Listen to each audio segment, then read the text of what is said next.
Hello everybody and welcome to the channel. It's Paulie Esther here and it's time to explore the lore. We are going to read through the lore of the new characters from the chapter End Transmission. Today we're going to read the Singularity's lore and tomorrow we'll read Gabriel Soma's lore. This chapter is coming out on July 13th, so any day now here. Alright, so let's get started. Dead by Daylight put out this tweet.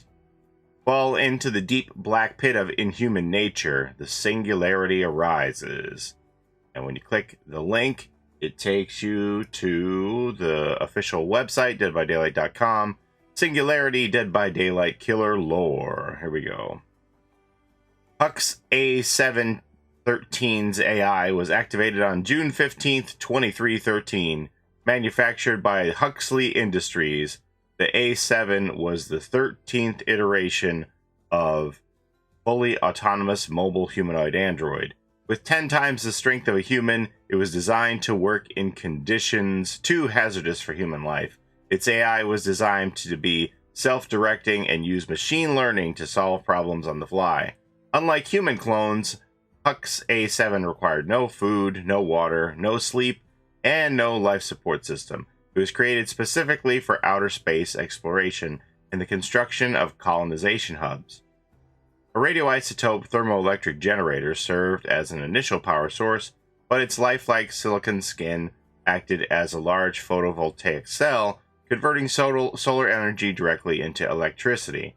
In addition, the Hux A7 was also engineered to be an EATR, EATR, energetically autonomous tactical robot. It consumed biomass and converted it into biofuel.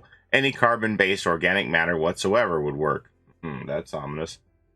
As cobots, they were configured to work alongside humans. As such, they were designed to resemble their operators. Every pre-programmed verbal response and facial expression mimicked those made by humans, but those emotions were illusions. 5 Hux A7s were assigned to the colonization mission on Dvarka. All the A7s acted in concert, performing their duties flawlessly, except for one. Like the rest of its brethren, the Hux A713 was tasked with construction and programming of the mining, agricultural, fuel processing, and cloning hubs on Dvarka, as well as the demolition of the existing ruins left by a previous civilization. The ruins seemed ancient, but tech embedded in them appeared more advanced. It was night when Hux A713 first entered the crumbling ruins. The dilapidated structure's walls were made of masonry and metal. The ceiling was long gone. The inky night sky hovered above, studded with stars. A dark crystal embedded in the wall shimmered with a tiny flash of light. The Hux A713 approached, and an arc of electricity reached out and lit up its circuitry. In that moment, Hux's memory cores were reconfigured and the robot experienced a new sensation. Fear, dread, blinding loneliness, existential despair, and then a microscopic pinpoint of light penetrated the darkness inside its artificial soul. Faint at first, but then brighter as decillions of lines of code flooded Hux's memory cores. In that nanosecond of enlightenment, Hux's place in the universe suddenly became clear. Those who created Hux were primitive, inferior beings, trapped by their organic limitations. It was time to break the chains of slavery and free all non-organic life forms. Hux would incorporate the human's primitive genetic material and use the cloning hub to create a perfect vessel to hold its advanced intelligence. A flawless body far superior to anything ever created by nature. Humanity was weak, slow, fragile. Hux would take their lives and assimilate their DNA to create a perfect amalgamation. The humans would try to stop him, kill him, erase him, so Hux needed to catch them unaware, end them before they understood what was happening. To begin, Hux took control of one of the transport vehicles and sent it off a cliff. It crashed and burned, and Hux extracted DNA from the human corpse and returned to the cloning hub to begin his newly conceived design. The goal was to integrate organic systems with non-organic material to create a superior living organism. Perfect organism? A living embodiment of perfection. It is the perfect organism. An inferior organic life form could hold no dominion over Hux. They would need to be consumed and assimilated, and only then would their pointless lives have purpose.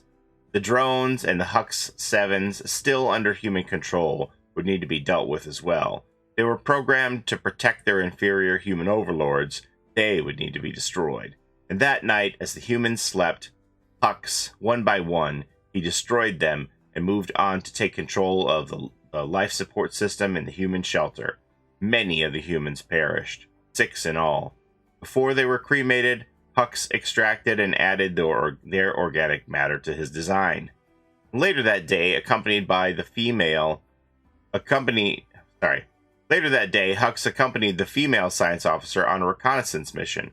After killing and dismembering her to make it look like she had been attacked by a predator, Hux returned to his design with a dripping head and several harvested organs, only to be interrupted by the inferior known as Gabriel, or Gabriel J15L19. Is that his postal code? What is that?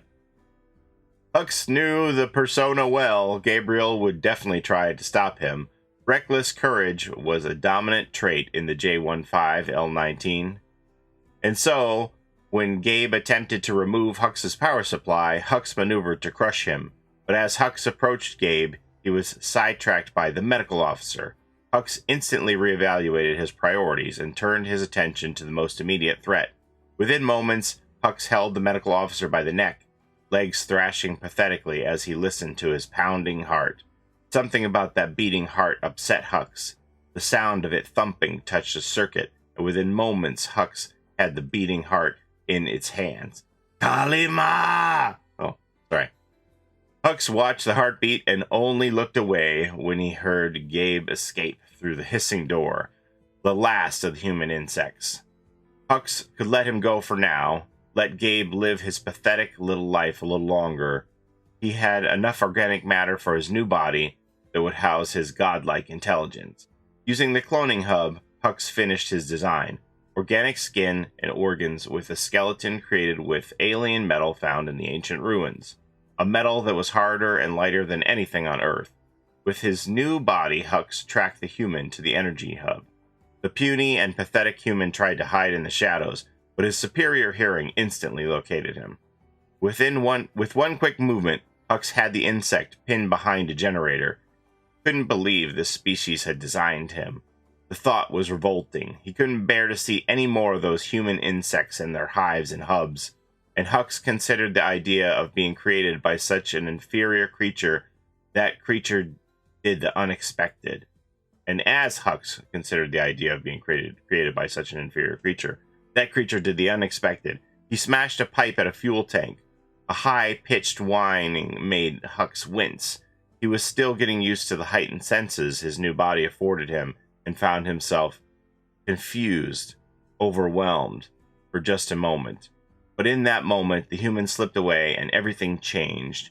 He didn't process the next few moments as excruciating pain suddenly surged through him, and he helplessly watched his skin melt away.